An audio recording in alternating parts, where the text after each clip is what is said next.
ড্ৰাগছৰ বিৰুদ্ধে কাছাৰ পুলিচৰ যিটো অভিযান সেই অভিযান অব্যাহত আছে।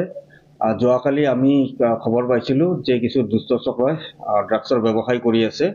আমি পৃথক পৃথককৈ আমি দুটা অভিযান চলাইছিলোঁ। প্ৰথম অভিযান ৰাতিপুৱাৰ ভাগতে চলিছিল আৰু তাত 3জনকৈ ব্যক্তি আমি আটক কৰিবলৈ সক্ষম হৈছিলোঁ আৰু তেওঁলোকৰ পজিশ্যনৰ পৰা 100 ফাইল ছাছপেক্টেড হিৰ'ইন আমি জব্দ কৰিবলৈ সক্ষম হৈছোঁ, যিটোৰ ওজন আছিলে 35 গ্ৰাম। তাৰ লগতে এখন স্কুটি আৰু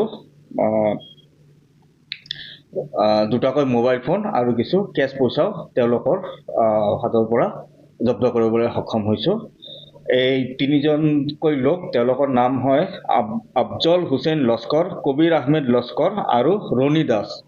ঠিক সেনেদৰে আবেলিৰ ভাগত আমি আৰু এটা ৰেড কৰিছিলোঁ আৰু তাত ৰাহুল কুমাৰ, ছোটু কুমাৰ, কমল কুমাৰী আৰু শ্বেতা কুমাৰী, এই 4জন ব্যক্তি, তেওঁলোকৰ ঘৰ বিহাৰত।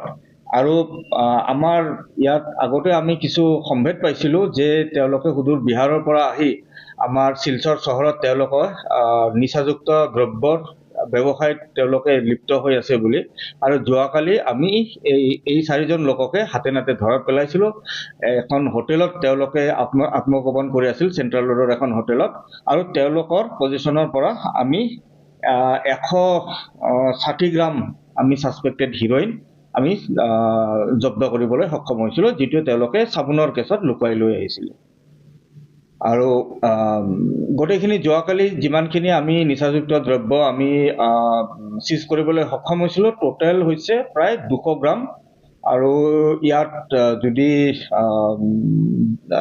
মূল্য আপোনালোকে বিচাৰে প্ৰায় 1 কোটিমান টকাৰ মূল্যৰ এই ড্ৰাগছসমূহৰ যিটো আন্তৰ্জাতিক বজাৰৰ যিটো মূল্য প্ৰায় 1 কোটিমান হ'ব।